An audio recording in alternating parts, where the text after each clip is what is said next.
კერძო სახლებისა და ბინის ფასების მაქსიმალური ნიშნული დაფიქსირდა. სტატისტიკის თანახმად, ბოლო პერიოდში დედაქალაქში სახლის 1 კვადრატული საშუალო ღირებულება 13.5%-ით გაიზარდა. როდის და რა ტენდენციების გათვალისწინებით სჯობს საქართველოში ყველაზე პოპულარულ და მომგებიან საინვესტიციო ალტერნატივაში, ანუ უძრავ ქონებაში ფულის დაბანდება და როგორია თბილისში სხვადასხვა უბანში კერძო სახლების ფასი. ამომწურავად თემის გარშემო დასმულ შეკითხვებს ჩვენი სტუმარი გრუნის ბიზნეს სკოლის დეკანი ვახტანგ ჭარაია უპასუხებს. კიდევ ერთხელ დილამშვიდობისა. ესე იგი, როგორც ვახსენეთ, კერძო სახლების ფასმა მოიმატა. რატომ მოხდა ასე? დავიწყოთ ჯერ ამ შეკითხვით. ფასებმა ზოგადად მოიმატა ყველა მიმართულებით სამშენებლო ინდუსტრიაში. ფაქტობრივად ნებისმიერ ჭრილში რო განვიხილოთ ქალაქის კუთხით იქნება ეს მიწის ნაკვეთის იქნება ბინის, სახლის, ყველა მიმართულებით მოკლედ ფასები გაძვირებულია, მათ შორის რეგიონების მიხედვითაც რო შევხედოთ. აღსანიშნავია, რომ თბილისში ფასებმა თავის ისტორიულ მაქსიმუმს მიაღწია, ისევ როგორც მთელი ქვეყნის მასშტაბით შეიძლება ითქვას. აქ ბევრი მიზეზი შეიძლება დავასახელოთ, მაგრამ მათ შორის ალბათ ყველაზე ისეთი გამოსაყოფი არის ერთი, რომ იზრდება მოთხოვნა, რაც განაპირობებს ფასის ზრდას და მეორე სამშენებლო მასალების ზრდა, ფასის ზრდა, რაც აგრეთვე განაპირობებს უძრავი ქონების საბოლოო ჯამში ფასის ზრდას. თუმცა მოთხოვნა ალბათ ყველაზე გადამწყვეტია, გამომდინარე იქიდან, რომ სულ რომ არაფერი არ იყოს აშენებული მიწის ნაკვეთზე და მარტო მიწის ნაკვეთზე რომ ვისაუბროთ, სადაც სამშენებლო მასალების ფასს მნიშვნელობა არ აქვს, ხო, ერთი შეხედვით, იქაც კი ფასები გაზრდილია. ეს რატო ხდება ესე? იმიტომ რომ რაღაცნაირად ხალხი გაურბის ქაოსს და უნდა ქალაქიდან გასვლა. ხო, იქნებ მაგიტო არის, რომ სწორედაც ცოტა გავცდეთ ამ ჩვენს დედაქალაქს და პირიქით მოვიცვათ რეგიონები და შემოგარენი მაინც. კი. რაც თითქოს თავისთავად ხდება. კი ბატონო, და გეთანხმებით რა იცით, ცხოვრების დონის გაუმჯობესება ზოგადად მოაქვს ის, რომ დედაქალაქიდან ხალხი შემოგარენში გადადის, ნუ ეს მსოფლიო პრაქტიკაა. მაშინ როდესაც პირიქით ეს ბჭყალებში გაჭირვების ეტაპზე ყველა დედაქალაქში მოდის იმისთვის, რომ გარკვეული ფინანსური რესურსი დააგროვოს. ეს ეტაპი შეიძლება ითქვას, რომ შეიძლება ხა მდიდარი ქვეყანა ჩვენ უკვე არა ვართ და ჯერჯერობით არა ვართ, მაგრამ ყოველ შემთხვევაში გარკვეული ფენა საზოგადოების შეიქმნა, რომელსაც სურს უკვე გაიქცეს იმ თბილისურ ქაოსს, ან ქალაქის ქაოს, არა მარტო თბილისს ეხება ეს საკითხი, სხვა დიდ ქალაქებთან მიმართებაშიც მეტნაკლებად იგივე ხდება და გარკვეული ის ფინანსური რესურსი, რომელიც მან შეძლო რომ დააგროვა, აძლევს იმის საშუალებას, რომ მათ შორის თბილისშიც არის უბნები, სადაც შესაძლებელია კერძო სახლების დასახლებაში იყიდო და იქაც ესე ვთქვათ ცენტრალური უბნების ქაოს მოწყდე. შეგვიძლია დავასახელოთ ეს უბნები, სადაც განსაკუთრებით პოპულარულია კერძო დასახლებები.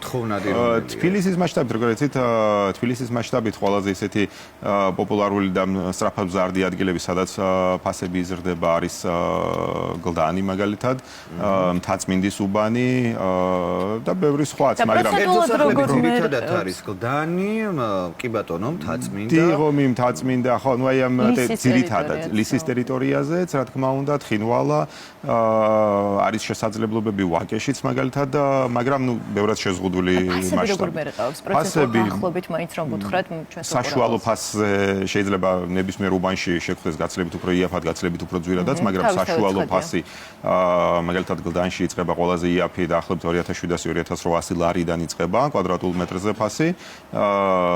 შავკარკას ან თეთრ კარკასში დიდი სხვაობა არ არის ხოლმე და დაახლოებით შეიძლება 1/2-ს შეგვხვდეს ამ ფასში. ხოლო ყველაზე ძვირიანი მთაწმინდაზეა დაახლოებით 5000 ლარამდეც კი არის. თუმცა აღსანიშნავია, რომ თბილისის შემოგარენშიც არის შესაძლებელი საკმაოდ ესე ვთქვათ მისაღები ფასებით ჯერ კიდევ მიწის ნაკვეთის შეძენა ან აშენებული ან მშენებარე სახლის შეძენაც.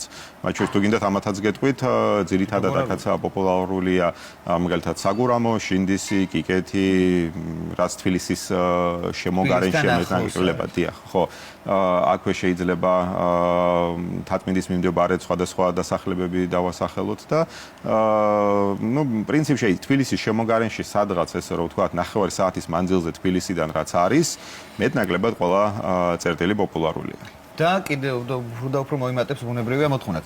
იცით რა მაინტერესებს ახლა არ მინდა რომ თან შევაშინოთ ჩვენი მაყურებელი, თან მინდა რაღაც რეკომენდაციაც გავცეთ, რადგანაც თუ ვინმე გეგმავს ახლა ბინის შეძენას თუ იქნება მისთვის რეკომენდაცია, რომ ცოტა ხანი ან თავის შეგან პირიქით, იმიტომ რომ არ ვიცით რა იქნება, რამე მიმართულება თუ არსებობს, რამე ვარაუდები თუ არსებობს, რაც შეიძლება წაადგეს ჩვენს მაყურებლებს. მაშინ როდესაც ვასახელებთ, რომ ფასები მაქსიმალურ ნიშნულზე ფიქსირდება. აი ასეთ დროს რა უნდა გავაკეთოთ?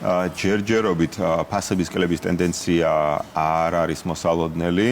ამას განაპირობებს ის, რომ ზოგადად მაღალი ეკონომიკური ზრდაა ქვეყანაში ბოლო წლების განმავლობაში, მოთხოვნა ძალიან სწრაფად მზარდია, მიწოდებაც საკმაოდ დიდი არის, მაგრამ ვერ უსწრებს იმ მოთხოვნას, რაც არის და ამასთან ერთად სულ უფრო და უფრო მეტად რთულდება სამშენებლო ნებართვების მოპოვება, კარგ ადგილას კარგი ობიექტების შენებლობა, შესაბამისად ფასი უფრო და უფრო ზევით მიდის აქედან გამომდინარე და იგივე სამშენებლო მასალებზე ფასების გაძვირება, მუშახელის გაძვირება, რომელიც საკმაოდ დეფიციტურიც არის და ძვირიანიც არის, მიუხედავად კვალიფიკაციისა საკმაოდ მაღალანაზღაურობას ითხოვენ აი ამ სექტორში დასაქმებული, უძრავ ქონებაში დასაქმებული პირები, აქ იგულისხმება უშუალოდ მშენებლებს გულისხმობ განსაკუთრებით.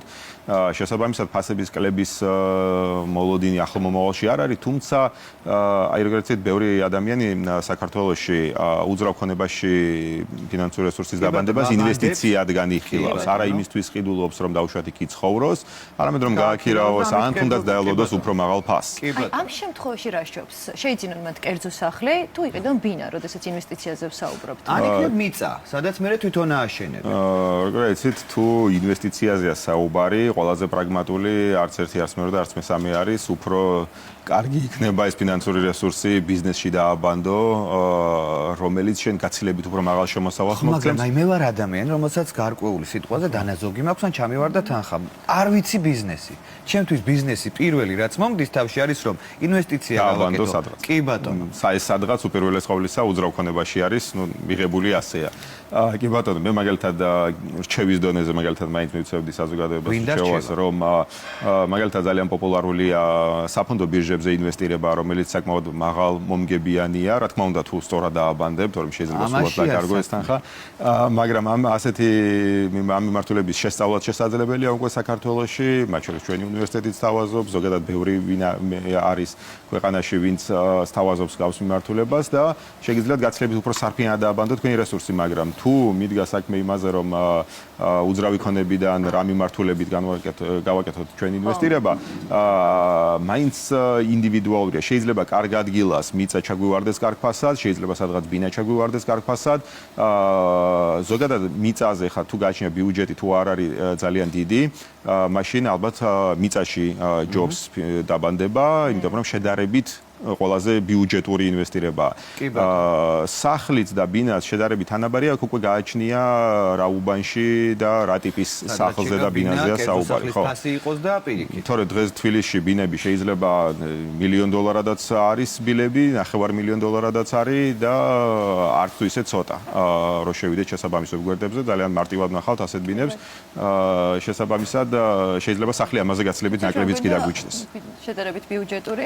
ხო, ანუ თუ საინვესტიციოდ ვეძებთ, აუცილებლად უნდა ვეძებოთ ისეთი ადგილი, რომელსაც აქვს დაუშვათ ინფრასტრუქტურა ირგვლივ მოწესრიგებული, მარტივი ხელმისაწვდომია, გასათვალისწინებელია, რომ დაუშვათ რა ტიპის თუ პატარა ბინა შეიძლება მეტროსთან ახლოს უფრო ჯობდეს, თუ შედარებით დიდი ბინა შეიძლება მანქანიანი პატრონი უფრო გამოუჩნდეს მას და ამიტომ შეიძლება უფრო ცალკე მდგომი და გამოყოფილი ესე ვთქვათ იყოს და თავისი ინფრასტრუქტურა კონდეს, დაუშვათ იგივე საბავშვო მოედანი კონდეს, სკოლა, ბაღი ახლოს იყოს, ხო, უბანი იყოს ისეთი, სადაც დაუშვათ გაქვთ იმედი, რომ ფასები იქნება ადეკვატური იმისა, რასაც აბანდებთ ამ ბინაში, ხო, შეიძლება სადღაც ვაკეში იყიდოთ და იმედი გქონდეთ, რომ რამდენიმე $1,000 გაასხვისებთ შემდგომში კვადრატულ მეტრზე, მაშინ როდესაც შეიძლება შედარებით უფრო დაბალ ბიუჯეტურ უბნებში ასე სწრაფად არ მოხდეს ფასის ზრდა და $1,000-ად ნაყიდი ბინა დაუშვათ ან სახლი 3,000-ად ვერ გაყიდოთ ერთ წელიწადში, მაგრამ სადღაც შეიძლება ეს შესაძლებელიც კი იყოს. გამომდინარე იქიდან, რომ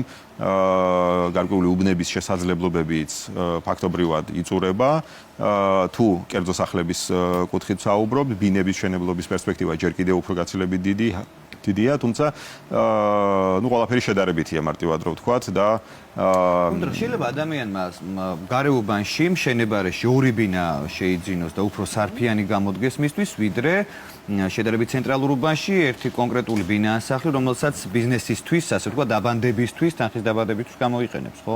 კი, აი მაგიტომ ვამბობ ზუსტად რომ ინდივიდუალურია მაინც ეს საკითხი, იმიტომ რომ ჩვენ ისიც უნდა გავითვალისწინოთ, რომ ბინა ვიყიდეთ და მე ეს ბინა გაჩერებული გვაქვს და ველოდებით 5 წელი ფასიროდის გაიზრდება, ესეც არ არის პრაგმატული. მის გაქირავებაზეც უნდა ვიფიქროთ, სანამ ის ბინა საბოლოოდ გაიყიდება, ხო? თუ ეს არის ჩვენი საბოლოო მიზანი. შესაბამისად, სხვადასხვა უბნებში გაქირავების ფასებიც განსხვავებულია. შეიძლება თქვენ გიღირდეთ პირობითად 50%-ით მეტი იგივე ფართის ბინაში გადაიხადოთ ცენტრალურ უბანში და გასხვისებამდე ბოდიში გააქირავოთ ის საკმაოდ სარფიანად და უფრო გარანტირებულად, ვიდრე მაგალითად შედარებით ბიუჯეტური იყიდოთ გარეუბანში, მაგრამ გაქირება მოგიწიოთ საკმაოდ იაფად. თუმცა იაფი არსად არ არის, დღეს მინდა გითხრათ ბინის ქირაობა, თუმცა არც გაქირება, არც ქირაობა, თუმცა მაინც შედარებით უფრო გამართლებული ბინის გაქირავებისთვის თუ ვყიდულობთ და შემდგომ გვინდა გავასხვისოთ, მაინც უფრო ცენტრალურ უბნებში აჯობებს, თუმცა აქაც გააჩნია უყურეთ, აი ბევრს გონია რომ მაგალითად მშენებარე ობიექტში თუ იყიდი სახლს და თუ ეტყვის მშენებელი რომ დაუშვათ აი 2025 წელს, ანუ წლევანდელ წელს დავასრულებ. ეს არც არ ნიშნავს იმას, რომ 2026-დან ის შეძლებს ამ ბინის გაქირავებას, იმიტომ რომ შეიძლება მშენებელმა და უმრავლეს შემთხვევაში ვერ ასრულებენ თავის დროზე, დასრულებას არ ნიშნავს იმას, რომ იქ საცხოვრებლად ვარგისი იქნება, ჯერ რემონტს უნდა 9 წლიდან 1 წლამდე, სულ როც თქვენ პირობითად რაღაც სამთვეში დაამთავროთ, მეზობლებიდან მუდმივი ხმაური იქნება, მუდმივი მტვერი იქნება, მუდმივი ეს გაუგებრობა იქნება.